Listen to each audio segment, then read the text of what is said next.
Hi வணக்கம் மக்களே. இன்னைக்கு நம்ம சஷ்டி ஃபுட் ப்ராடக்ட்ஸில் நம்ம பார்க்க போகிறது பன்னீர் கிரேவி. இது க்ரீமி வித் ஸ்பைசி.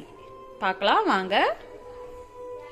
இதுக்கு நான் ஒரு 1.5 வெங்காயம் நல்லா சாப் பண்ணி வச்சுருக்கேன். ஒரு 3 தக்காளி அரைச்சி வச்சுருக்கேன். பன்னீர் ஒரு 200 கிராம் கட் பண்ணி க்யூப்ஸாக வச்சுருக்கேன். இதில் கொஞ்சம் எனக்கு இந்த மாதிரி வெங்காயம் ஆட் பண்ணி வதக்கி போடுறது பிடிக்கும். பன்னீரோட சாப்பிடும்போது நல்லா டேஸ்ட்டாக இருக்கும். அதுக்காக கொஞ்சம் பெருசாக ஒரு 1/2 வெங்காயம் கட் பண்ணி வச்சுருக்கேன். ப்ளஸ் கார்லிக் அண்ட் சில்லி கொஞ்சமாக ஆட் பண்ணி வச்சுருக்கேன்.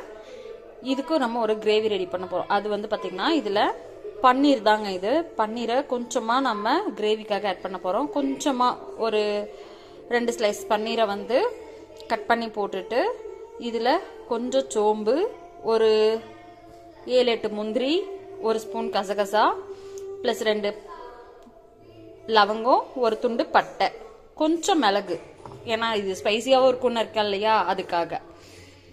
வாங்க வீடியோக்குள்ளே போகலாம். நம்ம எப்படி செய்கிறோன்னு பார்க்கலாம். இப்போது கடாய் வச்சு அதில் கொஞ்சமாக பட்டர் ஆட் பண்ணியிருக்கேன்.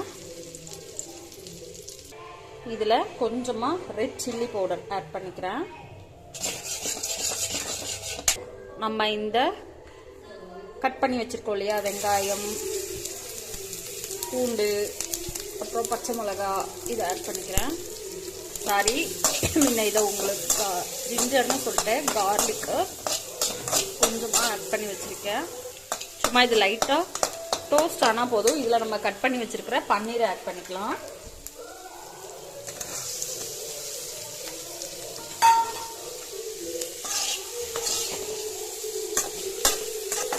இப்படி பண்ணும்போது உங்களுக்கு இதில் ஸ்பைசஸ் நல்லா ஆட் ஆகும். அதுக்காக தான் இப்படி பண்ணாமல் நீங்கள் டைரெக்டாக கிரேவிலேயும் ஆட் பண்ணலாம். பட் இது மாதிரி ஆட் பண்ணி பண்ணுறது எனக்கு பிடிக்கும். ரெண்டாவது அந்த பன்னீர்னுடைய டேஸ்ட் ஒவ்வொருத்தருக்கு பிடிக்காது. இப்படி பண்ணும்போது உங்களுக்கு இதில் அந்த பன்னீர் டேஸ்ட் மாதிரி காரமும் இறங்கும். அதுக்காக தான் இது. இதில் கொஞ்சமாக சால்ட் ஆட் பண்ணிக்கிறேன், பன்னீருக்கு தேவையானது மட்டும்.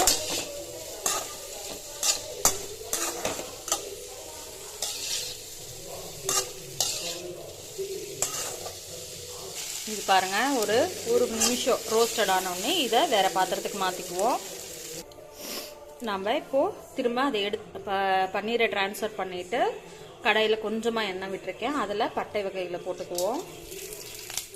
2 கிராம்பு, ஒரு துண்டு பட்டை, 2 ஏலக்காய், ஒரு பிரிஞ்சி இலை போட்டுட்டு இதில் இப்போது வெங்காயம் ஆட் பண்ணிக்கலாம்.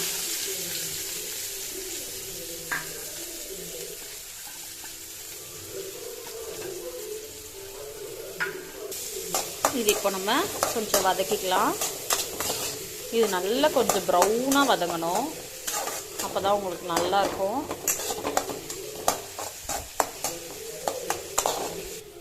இப்போ பாருங்கள், இது நல்லா வதங்கிடுச்சு. இப்போது தக்காளி ஆட் பண்ணிப்போம். நம்ம அரைச்சி வச்ச தக்காளியை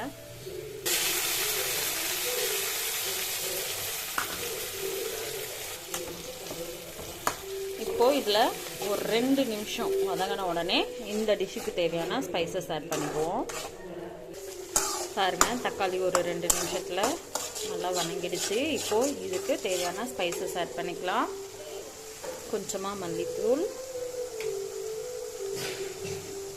ஒரு ஸ்பூன் மிளகாத்தூள், ஒரு ஸ்பூன் மல்லித்தூள். நல்லா ஆட் பண்ணி விட்டுக்கலாம். மசாலா ஃபுல்லாக வதங்கிட்டுட்டோம். அந்த பச்சை ஸ்மெல் கொஞ்சம் போச்சுன்னா அதுக்கு பிறகு நாம் ஒரு கிரேவிக்கு ரெடி பண்ணி வச்சுருந்தோம் இல்லையா, அதை இங்கே பாருங்கள் நல்லா ஸ்மூத் பேஸ்ட்டாக அரைச்சி வச்சுருக்கேன். இதை ஆட் பண்ணிக்கலாம். இங்கே பாருங்கள், நம்ம ஸ்பைசஸ் ஆட் பண்ணதுக்கப்புறம் இது நல்லா ரோஸ்டட் ஆகி சைடில் எண்ணெயெல்லாம் பிரிஞ்சு வர ஆரம்பிச்சிட்டு பாருங்கள். இப்போது நம்ம அரைச்சி வச்ச மசாலா பேஸ்ட்டை ஆட் பண்ணிக்குவோம். இவ்வளோ க்ரீமியாக இருக்குது பாருங்கள். இப்போ இதில் நம்ம மிளகு ஆட் பண்ணதுனால ஸ்பைசியாகவும் இருக்குங்க. நம்ம அரைச்சி வச்ச பேஸ்ட்டு போட்டதுக்கப்புறமா இதை நல்லா ஆட் பண்ணிக்கலாம். ஒரே 2 நிமிஷம் கூட தேவையில்லைங்க, நம்மளுக்கு ஒரு 10 செகண்ட். இது கொஞ்சம் எல்லாம் மிங்கிள் ஆனோடனே இந்த டிஷ்ஷுக்கு தேவையான தண்ணி நம்ம ஆட் பண்ணிக்கலாம். ஏன்னா இதில் கொஞ்சம் கெட்டியாக நம்ம வரத்துக்காக முந்திரியெல்லாம் ஆட் பண்ணதுனால உங்களுக்கு டக்குன்னு அடிப்பிடிச்சிடும். அதனால் ஒரு 10 செகண்ட் உங்களுக்கு போதும். பாருங்கள், டக்குன்னு கெட்டி ஆயிடுச்சு. இப்போ நம்ம இந்த டிஷ்ஷுக்கு தேவையான தண்ணி ஆட் பண்ணிக்கலாம். நம்மளுக்கு எவ்வளோ கிரேவி தேவையோ அவ்வளோ ஆட் பண்ணிக்கலாம். வாட்டரை நம்ம தேவையான அளவுக்கு வாட்டரை ஆட் பண்ணிட்டோம். இப்போது இந்த டிஷ்ஷுக்கு தேவையான உப்பு ஆட் பண்ணிக்கலாம், கொஞ்சமாக சால்ட்டு. இது கொதி வந்த உடனே நம்ம ஆல்ரெடி ப்ரிப்பேர் பண்ணி வச்சுருக்கோம் இல்லையா இந்த பன்னீரை, இதை போட்டு ஆட் பண்ணிக்க போகிறோம். இங்கே பாருங்கள், இது கொதி வந்த உடனே நல்ல கெட்டியாக க்ரீமி ஆகிடுச்சு. இப்போ நம்ம ஆல்ரெடி ரெடி பண்ணி வச்சுருந்த பன்னீரை ஆட் பண்ணிக்குவோம்.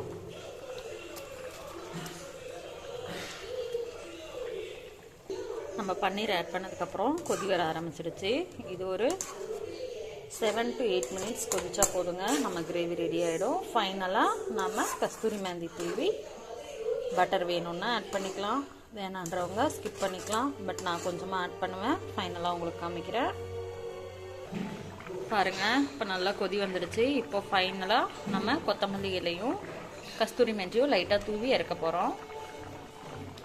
பாருங்கள், இதில் கொஞ்சமாக பட்டரும் கஸ்தூரி மேந்தி ஆட் பண்ணியிருக்கேன். இதில் கடைசியாக இறக்க போகும்போது நம்ம வீட்டு கரம் மசாலா இருக்கும் இல்லையா, அதை சும்மா லைட்டாக இப்படி தூவி விட்டு ஆஃப் பண்ணிவிடுங்க அடுப்பை.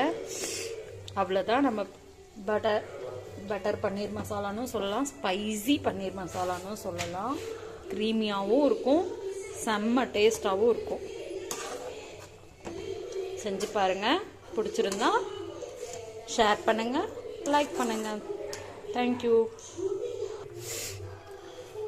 அப்படியே நம்ம சஷ்டி ஃபுட் ப்ராடக்ட்ஸ் ஏதாவது வேணும்னா டிஸ்கிரிப்ஷனில் நம்பர் கொடுக்குறேன், வாட்ஸ்அப்பில் மெசேஜ் பண்ணி வாங்கிக்கோங்க.